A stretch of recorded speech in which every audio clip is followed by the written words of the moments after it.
Hello friends, welcome to my channel excellent coaching. Information processing perspective discuss करते हैं।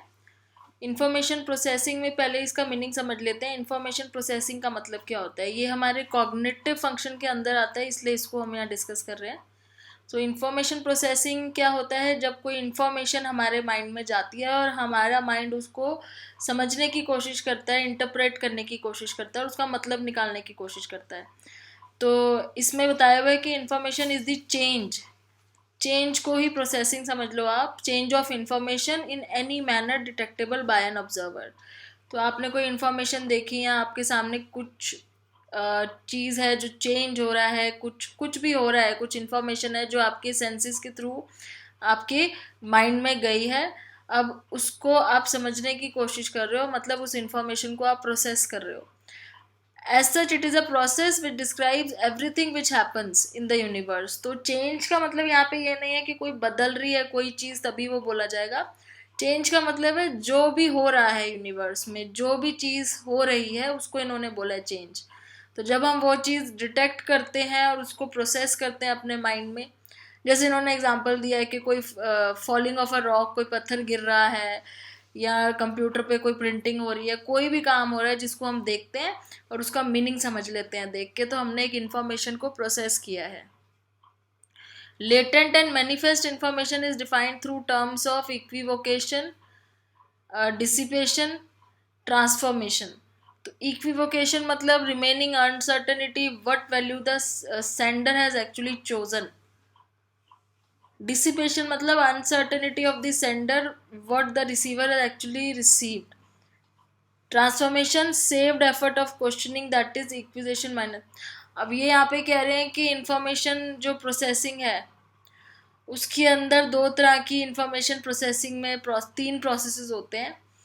एक तो ये बोलते हैं कि इक्विवोकेशन होता है। इक्विवोकेशन मतलब जो वैल्यू, जो इंफॉर्मेशन आप देख रहे हो उस टाइम पे, remaining uncertainty what value the sender has actually chosen, आप उसको कितनी वैल्यू देते हो उस इंफॉर्मेशन को। फिर होता है डिसिपेशन।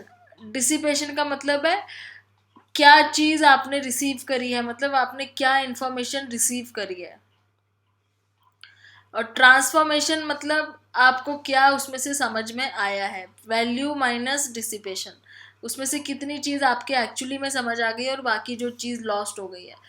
तो दो चीज़ें होती हैं, सारी इन्फॉर्मेशन तो आप नहीं समझ पाते हो, उसमें से कुछ चीज़ आपको समझ आती है, बाकी लॉस्ट हो जाती है। तो ट्रांसफॉर्मेशन में जितनी चीज़ आपने देखी प्लस जितनी आप समझ पाए बाकी लॉस्ट हो गई। तो इस तरीके से इंफॉर्मेशन प्रोसेस होती है। When we deal with information we do in steps। तो स्टेप्स में डील करते हैं इंफॉर्मेशन में। पहले एक्वायरिंग होती है, उसको समझते हैं, रिटेन करते हैं, याद करते हैं। फिर using information as an activity called information processing. So one of the way to think of this is to picture the process of acquiring, retaining and using information। Acquire करा इंफॉर्मेशन, रिटेन करा। Acquire मतलब पहले learn करी, फिर उसको याद करा, फिर उसको यूज़ करा प्रोसेस करने के लिए। इंफॉर्मेशन हमें कहाँ से मिलती है? आउटसाइड वर्ल्ड से मिलती है, हमारे सेंसेस के through.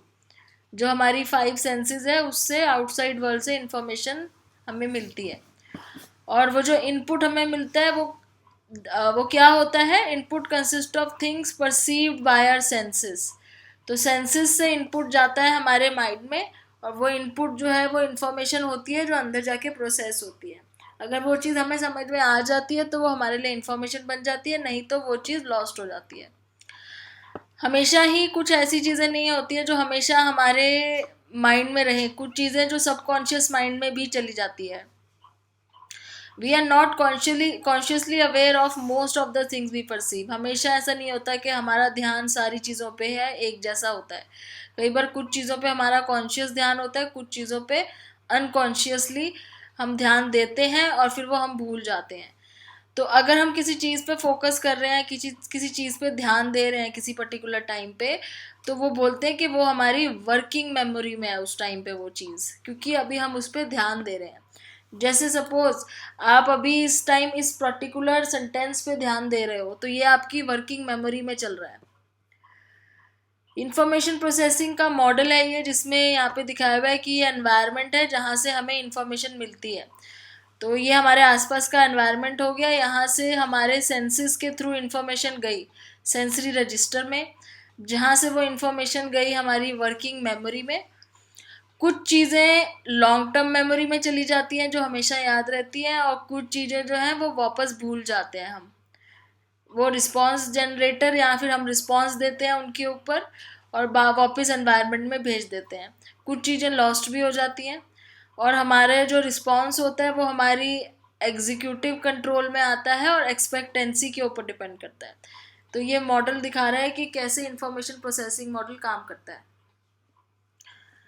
Another name for working memory की हम बात कर रहे थे ये वाली, तो इसका दूसरा नाम है short term memory. Short term memory क्यों? क्योंकि यहाँ से कुछ चीज़ें लॉस्ट हो जाती है। यहाँ पे इन्होंने एक एरो दिखाया नहीं, एक एरो इस तरह से आता है जो दिखाता है कि कुछ चीज़ें हम भूल जाते हैं। सारी चीज़ें लॉन्ग टर्म में नहीं जाती हैं, कुछ चीज़ें हमारी शॉर्ट टर्म में से ही बाहर हो जाती हैं जिसपे हम ज़्यादा फोकस नहीं करते हैं। Working memory has very limited capacity. हमारी वर्किंग मेमोरी की कैपेसिटी बहुत लिमिटेड है, हम एक बार में 7 आइटम्स के ऊपर ही ध्यान दे सकते हैं, उससे ज़्यादा नहीं दे सकते एक बार में। और शॉर्ट टर्म मेमोरी में ज़्यादा देर तक चीज़ें रखने के लिए हमें कुछ टेक्निक्स फॉलो करनी पड़ती हैं, जैसे कि कंटिन्यूसली रिहर्स करना कोई चीज़, बार बार रट्टा मारना, बार बार बोलना उसको। तो कंटिन्यूसली रिहर्स करना जिसको बोलते हैं मेंटेनेंस रिहर्सल, ताकि वो हमारी वर्किंग मेमोरी या शॉर्ट टर्म मेमोरी से लॉन्ग टर्म मेमोरी में चला जाए। दूसरा, move it out of this area by shifting to a long term memory. अब लॉन्ग टर्म मेमोरी में भेजने के लिए क्या करते हैं, बार बार उसको रिहर्स करना या फिर उसका मीनिंग अच्छे से समझ लेना ताकि वो हमें याद हो जाए, जिसको इलेबोरेटिव रिहर्सल बोला जाता है, कि उसका मीनिंग आपने इतने अच्छे से समझ लिया है। अब इसमें भी फ़र्क है, अगर आप खाली सिर्फ याद कर करके कोई चीज़ अपनी लॉन्ग टर्म मेमोरी में डालोगे तो वो भी ज़्यादा देर तक नहीं रहती है जितना आप मीनिंग समझ के डालते हो, तो जिसको इलेबोरेटिव रिहर्सल कहते हैं। फिर उसके बाद थर्ड चीज़ है कि move it out of this area bye forgetting it. और दूसरा क्या कर सकते हो आप कि जो चीज़ आपको नहीं चाहिए उसे भूल जाओ, क्योंकि इसकी कैपेसिटी बहुत कम है। तो आप हर चीज़ यहाँ रखोगे तो कोई चीज़ भी नहीं रह पाएगी और सब कन्फ्यूजन हो जाएगा। तो वो कह रहे हैं कि 3 चीज़ें करनी है। जो चीज़ आपको चाहिए उसको बार बार रिहर्स करो, जो नहीं चाहिए उसको भूल जाओ, उसको फॉरगेट कर दो, और जो चीज़ आप रिहर्स कर रहे हो अगर उसको इलेबोरेट करके समझ के करो ताकि वो आपके लॉन्ग टर्म मेमोरी में शिफ्ट हो जाए। तो ये 3 प्रोसेसेस हम कर सकते हैं चीज़ों को याद रखने के लिए। लॉन्ग टर्म मेमोरी जैसे नाम से पता चल रहा है कि ये ज़्यादा देर तक यहाँ पे चीज़ें रहती हैं, ठीक है। इसकी कोई लिमिट नहीं है, लॉन्ग टर्म मेमोरी की कोई अमाउंट ऑफ इन्फॉर्मेशन ऐसा नहीं है कि आपकी मेमोरी भर गई और उसके आगे भर नहीं पा रहे हो, आप याद नहीं कर पा रहे हो। तो लॉन्ग टर्म मेमोरी में आप जितनी मर्जी इन्फॉर्मेशन डाल सकते हो, वो ज़्यादातर परमानेंट ही होती है और इलेबोरेटिव रिहर्सल से किया जाता है। और जब आप उसको बाद में वापस अपनी वर्किंग मेमोरी में लेके जाते हो, कोई चीज़ अगर आप लॉन्ग टर्म मेमोरी से वापस वर्किंग मेमोरी में लेके जा रहे हो, दैट मीन्स आप उसको रिट्रीव करने की कोशिश कर रहे हो, याद करने की कोशिश कर रहे हो, जिसको रिट्रीवल बोलते हैं। फिर आता है information processing can be viewed as parallel to the way in which executive manages a business. तो इन्होंने बोला है कि एक तरीके से इस मॉडल को आप वैसे देख सकते हो जैसे कोई एग्जीक्यूटिव कोई बिजनेस मैनेज कर रहा है, या लिखा हुआ है ना एग्जीक्यूटिव कंट्रोल, तो ये एक तरीके से कोई बिजनेस मैनेज कर रहा है कि उसको इन्फॉर्मेशन मिल रही है बहुत सारी, उसमें से कुछ इन्फॉर्मेशन वो भूल जाता है या उसके काम की नहीं होती तो वो उसे छोड़ देता है, जो उसके काम की होती है उसके ऊपर वो काम करता है और ज़्यादा देर तक अपने पास रखता है और उसी के ऊपर वो रिस्पॉन्स देता है। तो इस तरीके से कंपेयर किया हुआ है कि फ़ोन कॉल्स हो गए, पर्सनल इंटरेक्शंस हो गए, ये मेल्स हो गई, ये हमारी शॉर्ट टर्म मेमोरी में जाता है, लेकिन इसमें से सारी चीज़ें इंपॉर्टेंट नहीं होती तो हम भूल जाते हैं कुछ चीज़ें, मेल पढ़ी भूल गए।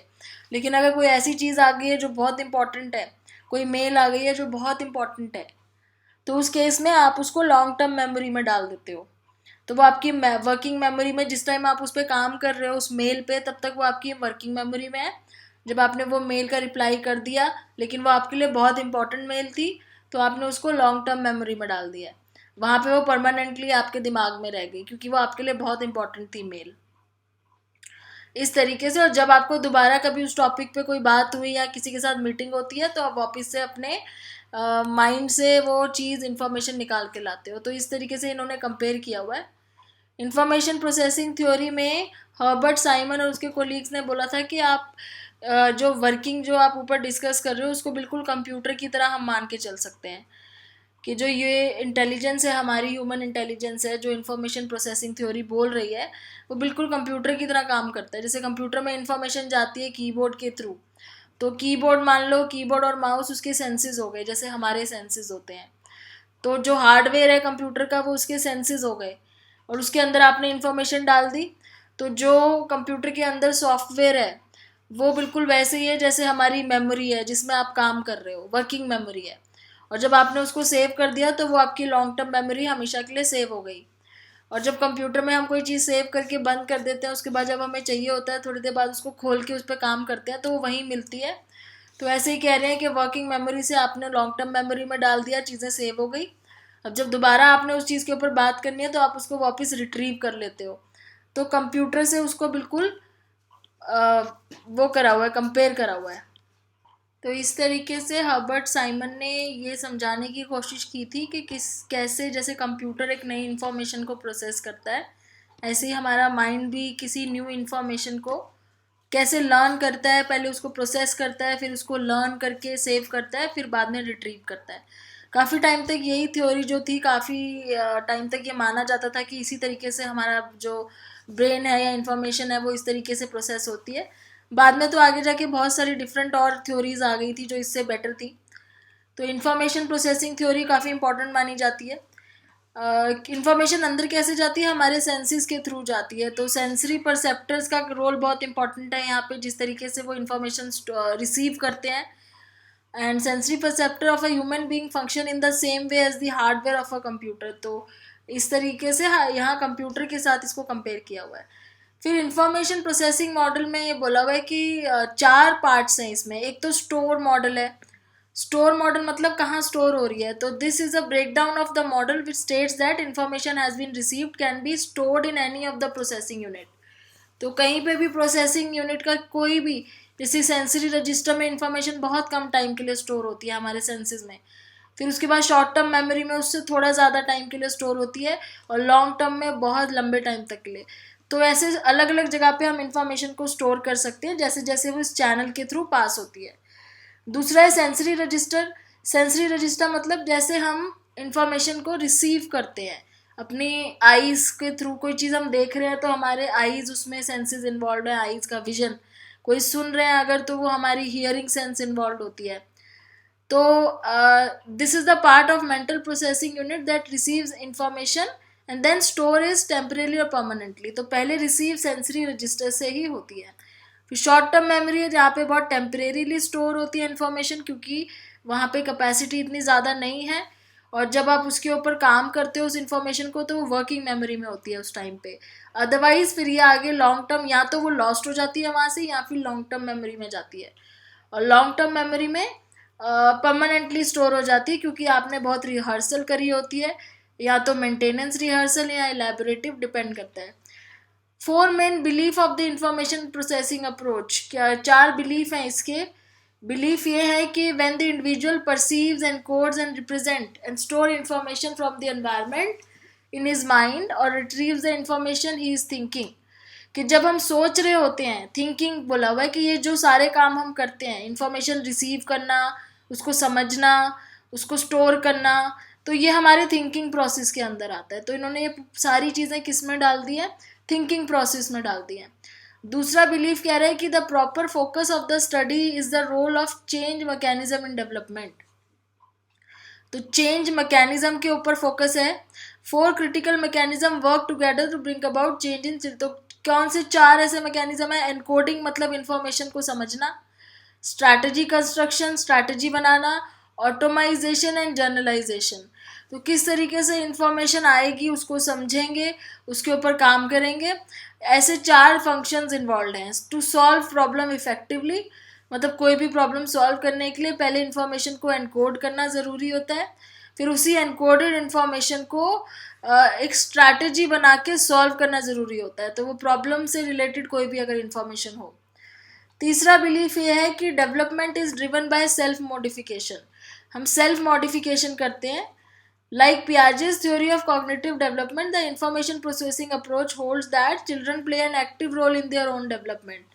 Through self-modification, child uses knowledge and strategies she has acquired from earlier problem solution to modify her responses. ये कह रहे हैं कि हम खुद अपनी इन्फॉर्मेशन को मॉडिफाई करते हैं नई चीज़ें सीखने के लिए ताकि और डेवलप हो सकें.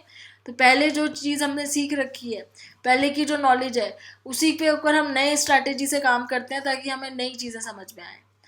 चौथा बिलीफ ये कह रहा है कि investigator must perform careful task analysis of the problem. तो इन्वेस्टिगेटर्स को बहुत ध्यान से टास्क एनालिसिस करना चाहिए जो भी प्रॉब्लम जो सिचुएशंस प्रेजेंट करते हैं बच्चों को. According to this view, not only child's own level of development but nature of the task itself constrains child performance. Thus, a child may possess the basic ability necessary to perform a particular task when it is present in a simple form without unnecessary complexities. However, if extra or misleading information is added, child may become confused. तो ये कह रहे हैं कि जब आप कोई task देते हो किसी बच्चे को करने के लिए तो उसमें एक चीज़ का ध्यान देना है कि जितना उसका परफॉर्मेंस लेवल है उतनी इन्फॉर्मेशन उसको प्रेजेंट की जाए.